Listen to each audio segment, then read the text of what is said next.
ओम शांति। ओम शांति।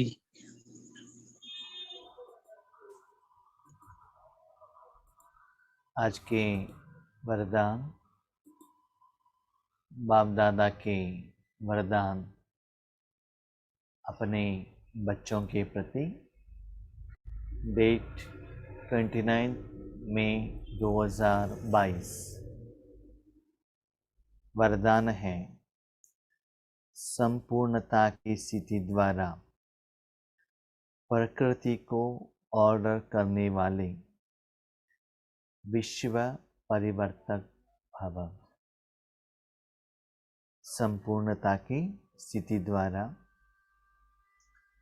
प्रकृति को ऑर्डर करने वाले विश्व परिवर्तक भव। बाप दादा को अपने बच्चों के प्रति बहुत प्यार है, साथ में दया भी है। बच्चे पूछते हैं बाबा विनाश कब होगा। तो आज बाबा ने बताया है बच्चे विनाश आपके हाथ में है, क्योंकि विनाश होगा तो जरूर वातावरण वायुमंडल के ऊपर असर पड़ेगा। उस दुनिया में आप रह रहे हो उसका असर आपके ऊपर भी पड़ेगा।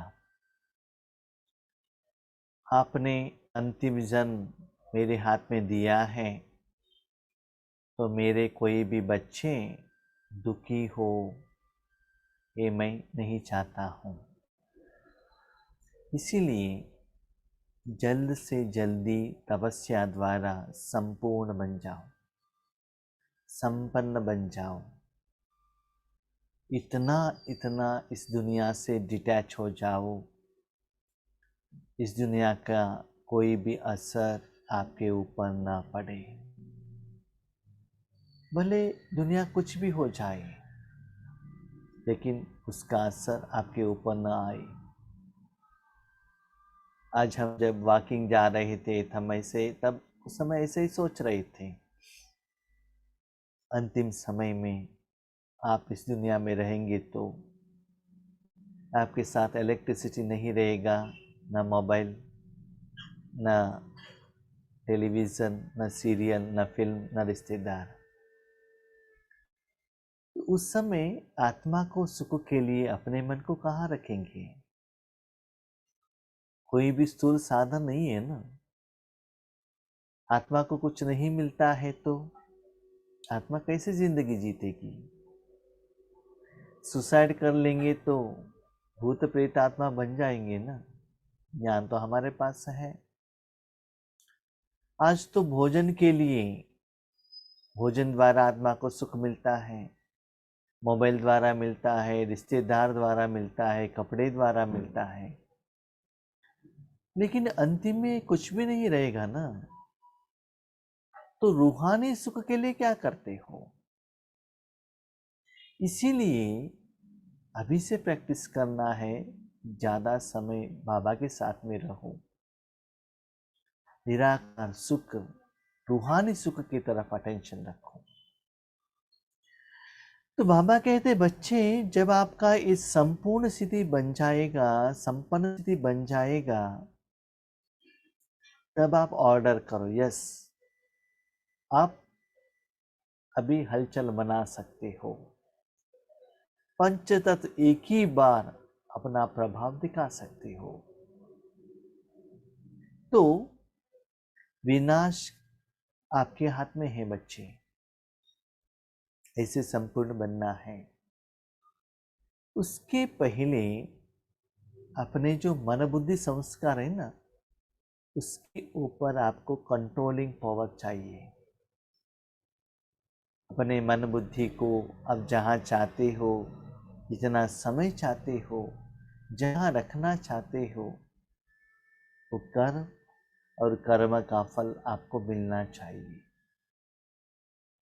और इतना तपस्या का हाईएस्ट स्टेज में रहो।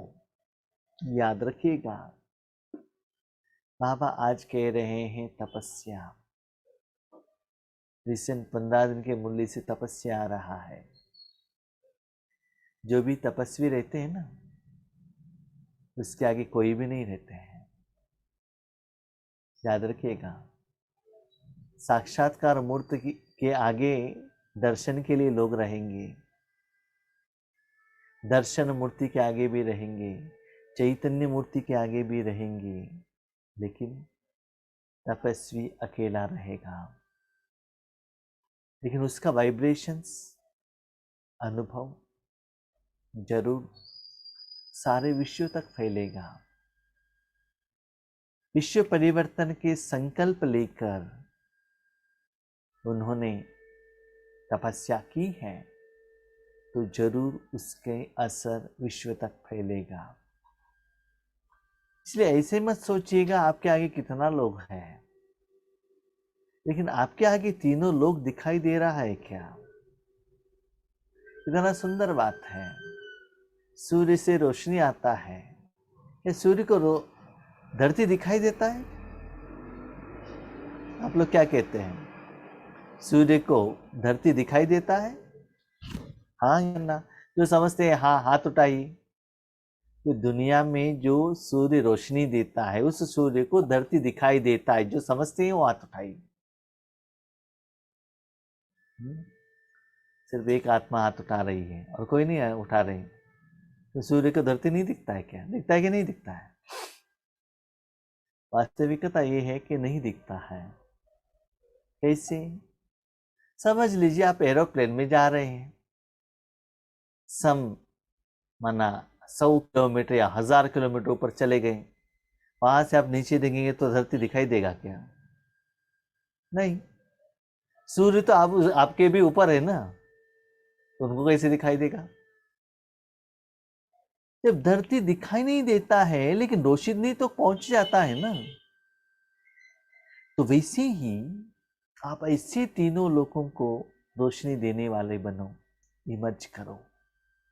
ऐसा नहीं कि धरती दिखाई दे, लेकिन सूर्य को धरती दिखाई नहीं देता है, लेकिन सूर्य का जो पावर है ना, गर्मी पे है ना, उसका अनुभव जरूर होता है।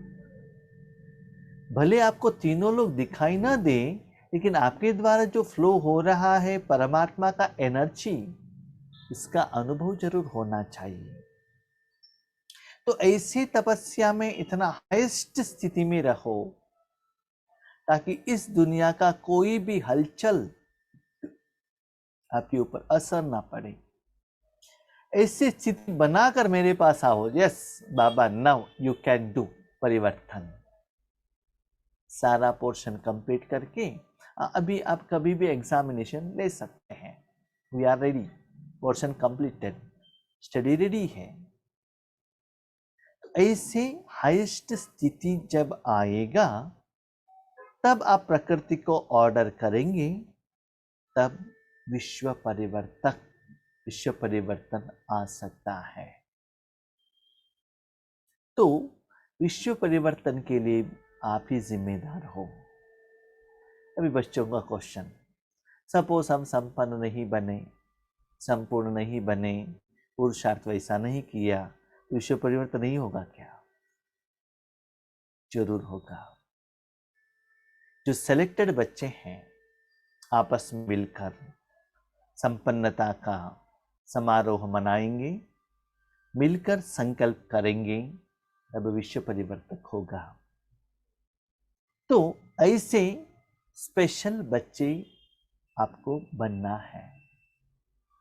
माना सदा आपके मन में विश्व कल्याण का ही सोच, चिंतन, चिंता रहना चाहिए। ब्रह्मा बाबा को सदा चिंता था विश्व परिवर्तन का। अपने बारे में उनको चिंता नहीं था, उनका पोस्ट और पोजीशन गारंटी था। ठीक है, तो अपनी स्थिति को ऐसे संपूर्ण बनाओ, इस दुनिया का कोई भी थोड़ा सा दुख दर्द भी आपको कुछ अपने स्थिति को डगमग ना करे। हाँ, ऐसा नहीं कि जब आप भट्टी में रहते हैं, किसी प्रोग्राम पर रहते हैं, उस समय थोड़ा समय ऐसा स्थिति आ गया, ओके बाबा ऐसे कहा, नहीं। थोड़ा टेस्ट तो कीजिएगा। स्थिति आने के बाद लौकिक में गए, बाहर गए, अलग अलग जगह पर जाते हैं, तो उसका असर भी आपके ऊपर नहीं आना चाहिए। माना मन इतना हाईएस्ट लेवल में रहना चाहिए, तब विश्व परिवर्तन का कार्य स्टार्ट होगा। तो वो स्विच भी बाबा ने आप लोगों के हाथ में ही दिया है। जब आप विश्व परिवर्तक आत्माएं संगठित रूप में संपन्न संपूर्ण स्थिति से विश्व परिवर्तन का संकल्प करेंगे, तब यह प्रकृति संपूर्ण हलचल की डांस शुरू करेगी। तो सदा आपके मन में विश्व परिवर्तन का ही सोच, चिंतन, विधि, विधान, पुरुषार्थ, सेवा, दृष्टि, वृत्ति रहना चाहिए। और ऐसा लगना चाहिए आपका एनर्जी विश्व तक जाकर पहुंच रहा है और उतना खुशी का एहसास हो रहा है।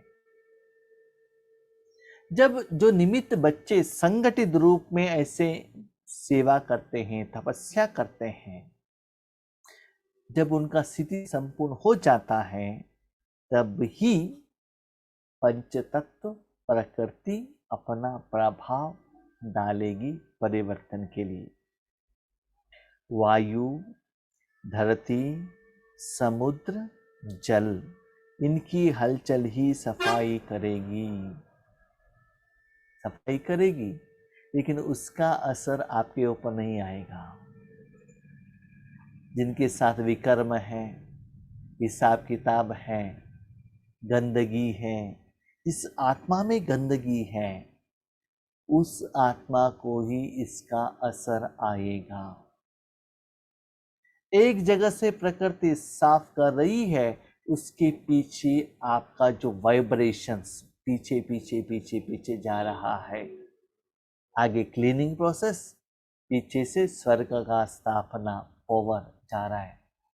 जैसे सूर्य का उदय होता है, अंधकार जा रहा है और रोशनी आ रही है। तो वो जो अंधकार में आप नहीं रहेंगे, लेकिन पीछे से जो रोशनी देने का काम आप करेंगे। इसीलिए सूर्य के साथ आप रहेंगे, रावण के साथ आप नहीं रहेंगे। तो एक दिन में अपने मन की स्थिति को चेक कीजिएगा। आपका मन कितना समय खुशी में रहता है, कितना समय हलचल में रहता है। जब आपका मन ही हलचल है, तो दुनिया को स्टेबल आप कैसे कर सकते हैं? भय नहीं रहना चाहिए। भय क्यों होता है?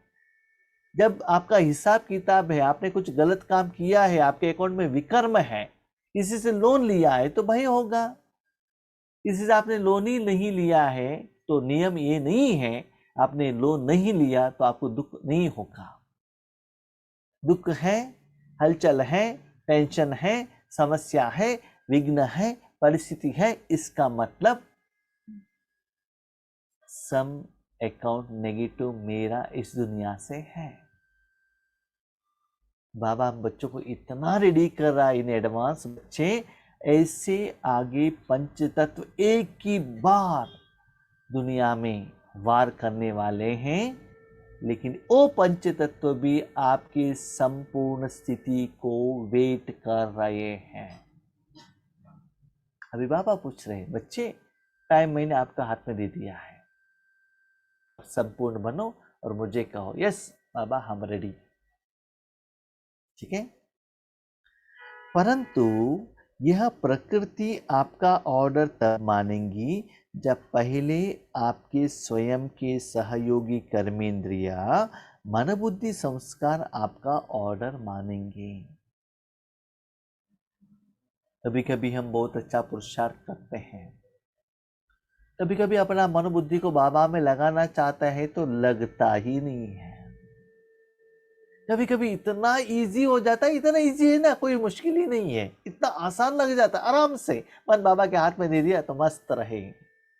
कभी कभी कितना भी पुरुषार्थ करो, बाबा से बातचीत करो, मन बाबा मेरे को अर्पण करो, कुछ भी करो, वो रहता ही नहीं है, पीछे से नींद आने लगता है। टेंशन आने लगता है, वो एनर्जी फ्लो होने का फीलिंग ही नहीं होता है। कभी कभी मेरा अनुभव जिंदगी में भी देखा, ईश्वरी जिंदगी में, भले कितना भी सुस्ती हो, बाहर का वातावरण कितना भी हो, नींद नहीं है, इतना सेवा है, शरीर बीमार है, फिर भी बाबा चाहता है तो बहुत अच्छा योग का सिद्धि हो जाता है। कभी कभी नींद किया हुआ है, सब कुछ है, फिर भी कितना भी वैरायटी का ट्राई करो, फिर भी लगता ही नहीं है। तो पता चलता है आप कितना भी साधना करें, मेन की बाबा के हाथ में है। वो चाहता है तो जहां भी बाहर का कंडीशन कुछ भी हो, लेकिन वो यूज कर लेगा। हम कभी कभी कहते हैं, आज मुझे सुबह अपने तो बहुत अच्छा नींद आ रहा था। क्यों? क्योंकि कल रात मैंने ज्यादा आम खाया था, इसलिए नींद आया होगा। हकीकत तो ये है, कभी कभी बहुत नींद भी खाया, रात को भी जगे है तो भी बहुत अच्छा योग चल जाता है। लेकिन बाहर का सर्कमस्टेंसेस असर नहीं करता है, लेकिन हम एक रीजन दे देते हैं, इसका कारण ऐसा हो गया होगा। तो बाबा कहते हैं, इससे प्रकृति का हलचल का प्रभाव आपके योग में आप और बाप के बीच में नहीं आना चाहिए। तो निरंतर बाबा आपको यूज करें। इसके लिए अपने मन बुद्धि को देखो, जब चाहे जहां चाहे जितना समय चाहिए ईश्वरीय योग में रखने को होता है क्या। प्यारे भाई बहनों, मुझे आज ऐसे लग रहा है वर्तमान समय में जो रिसर्च मुरली सुनकर, अभी वास्तविकता ये है कि हम बाबा के साथ योग नहीं लगाना चाहिए। न बाबा के साथ याद करना है, न बाबा से बात करनी है, न बाबा का सेवा करना है। क्या करना है? बाबा ही मुझे याद करना चाहिए, बाबा ही उनके तन द्वारा सेवा करना चाहिए, मैं नहीं, बाबा कर रहा है। देखो, आप बाबा को याद करते हो, बाबा आपको याद करते हो, दोनों एक ही है ना। क्या आप बाबा के साथ कनेक्शन में रहे, कौन सा अच्छा है? आप बाबा को याद करें या बाबा आपको याद करें? तो बाबा आपको याद करेंगे ना, तो समझ लो आप एबल हो गए हो। नहीं तो बाबा के आगे जाकर, बाबा मुझे यूज करो ना, यूज करो ना, यूज करो ना, हम एप्लीकेशन डालते रहेंगे। तो अभी समय आया है कि मेरे कर्मेंद्रियों को, मेरे समय को भगवान यूज करें। उसके लिए मन बुद्धि को मैं भगवान के हाथ में दे दूं, संपूर्ण समर्पण। सब कुछ आपके हाथ में दे दिया बाबा, अब जैसे चाहो उसको यूज करो, मैं आपके बीच में नहीं आता हूं। ठीक है? तो ऐसे अपने मन बुद्धि सदा बाबा के हाथ में है, चेक कीजिएगा। ऐसा स्थिति होगा, मन बुद्धि संस्कार आपके बात मानने लगेगी। साथ साथ सिर्फ कर्मेंद्रिय नहीं सुनना चाहिए, साथ साथ इतनी पावरफुल तपस्या की ऊंची स्थिति हो जो सबका एक साथ संकल्प हो परिवर्तन, और प्रकृति हाजिर हो जाए। इतना पावरफुल तपस्या हो जो तपस्या करने वाले निमित्त आत्माएं कहें, यस अभी परिवर्तन हो सकता है। यही तो भक्ति मार्ग में दिखाया है। भगीरथ ने तपस्या की, गंगा आने वाली है, इतना फोर्स से आने वाली है। उस समय क्या किया? शंकर जी को आगे रखा। शंकर माना क्या है? तपस्वी स्वरूप। वैसे ही विनाश का ज्वाला इतना फास्ट में आती है, तो उस समय तपस्वी स्वरूप आपका रहना चाहिए, ताकि जो फोर्स से आता है आपके द्वारा वो स्लोली निकल जाए। ऐसे दिखाते हैं ना, शंकर की जटा ने गंगा को ऐसे पकड़ लिया है, और उसके बाद उन्होंने स्लोली अपने सिर के द्वारा गंगा को आगे जाने दिया। तो ऐसे फोर्स के प्रभाव आपके ऊपर न आए, और दुनिया वालों को ऐसे शांति का अनुभव हो। इसीलिए जब वो स्थिति आपका आएगा, निरंतर आएगा, तब आपके मन में आता है, यस बाबा, now I am ready, we are ready, आप परिवर्तन कर सकते हो। तब प्रकृति हाजिर होगी। इसके लिए जब आप राजयोग करते हैं स्पेशली, उस समय राजयोग की पहले आप अपने मन को जो ऑर्डर देते हैं ना, इतना समय इस स्थिति में आपको रहना है, जो भी स्थिति हो वो फॉलो करता है क्या, वो चेक करना है। तो बाबा कितने क्लियरली कह रहे हैं, पहले राजयोग द्वारा अपने सूक्ष्म कर्मेंद्रियों के ऊपर राज्य करो, उसके बाद तन के ऊपर, उसके बाद धन के ऊपर, उसके बाद जन के ऊपर, उसके बाद प्रकृति और पंच तत्वों के ऊपर। तो पहले टेस्ट आप करो ना, क्योंकि मन बुद्धि आपका ही बात मानता है। 5000 साल मन बुद्धि आपके कंट्रोल में ही है और कोई यूज नहीं कर सकता है। इसीलिए आप चेक करके देख लीजिए, वहां से ये प्रोसेस स्टार्ट होता है। स्लोगन, अपने श्रेष्ठ भाग्य द्वारा सबका भाग्य बनाते सदा भगवान की स्मृति दिलाते रहो। पहले अपने श्रेष्ठ भाग्य बनाओ। लेकिन हम लोग क्या गलती करते हैं, सभी लोगों को ज्ञान देते हैं, भगवान को याद करने से स्वर्ग मिलेगा, गहने मिलेंगी, 36 प्रकार का भोजन मिलेगा, ये करो वो करो। संदेश देते हैं लेकिन खुद का भाग्य नहीं बनाते हैं। तो रिजल्ट्स क्या होगा, स्वयं में बहुत कुछ कमियां रहेगी, गुस्सा आएगा, विकार रहेगा, लोभ रहेगा, अभिमान रहेगा, अहंकार रहेगा, चिंता रहेगा, टेंशन रहेगा। जब आप में ये परिस्थिति है, आप किसी को ज्ञान सुनाएंगे तो आपका द्वारा जो ज्ञान जाता है उसके ऊपर क्या असर आता है। इसीलिए ईश्वर द्वारा अपना श्रेष्ठ भाग्य बनाओ, उसके साथ सबका भाग्य बनाते भगवान का स्मृति दिलाओ। बहुत बहुत इंपॉर्टेंट लाइन है। और किसी का भाग्य बनाने के लिए मैंने रिश्तेदार को 1 लाख रुपए दे दिया, कार फ्री में दे दिया, उनके एजुकेशन के लिए फीस पेमेंट कर दी, उनका तबीयत ठीक नहीं था इसलिए ऑफिस हॉस्पिटल का फीस मैंने पेमेंट की, ऐसे मैंने उनको हेल्प किया, ऐसे उनका भाग्य बनाया। ये बाबा नहीं कह रहे। भाग्य कैसे बनाना है, और किसी का, उनको भगवान की स्मृति दिलाते रहो। माना आपके पास जो भगवान का जायदाद है वो उनको दे दो। स्थूल शरीर का जायदाद नहीं, जो भी आपके घर में आते वैरायटी भोजन खिलाना, गिफ्ट देना, वो नहीं। आपके पास जो आपने कमाई की है ना, स्टॉक की है ना, जो रूहानी पारमार्थिक भाग्य, उसे दान के रूप में दे दो, वरदान के रूप में दे दो, उससे उनका भाग्य बनता है। और एग्जाम्पल आप देख लीजिए, 2500 सालों से आपने शरीर को दिया, तो अपना भाग्य कम हुआ कि ज्यादा हुआ? कम हुआ ना, नीचे गिरते गए। जिन्होंने लिया उनका भाग्य ऊपर गया कि नीचे गए? वो भी नीचे गए ना। फॉर एग्जाम्पल और एक टेस्ट कीजिएगा, ए जन्मों में आपने अपने बच्चों को इतना दे दिया, उसके बाद बच्चे क्या करते हैं? आपके बात सुनते हैं क्या? वर्तमान समय में क्या चल रहा है? छोटे बच्चे सुनते थे, अभी नहीं सुन रहे हैं, क्यों? इससे क्लियर पता चलता है, स्थूल चीज देने से आत्मा का अकाउंट सेटलमेंट नहीं होता है।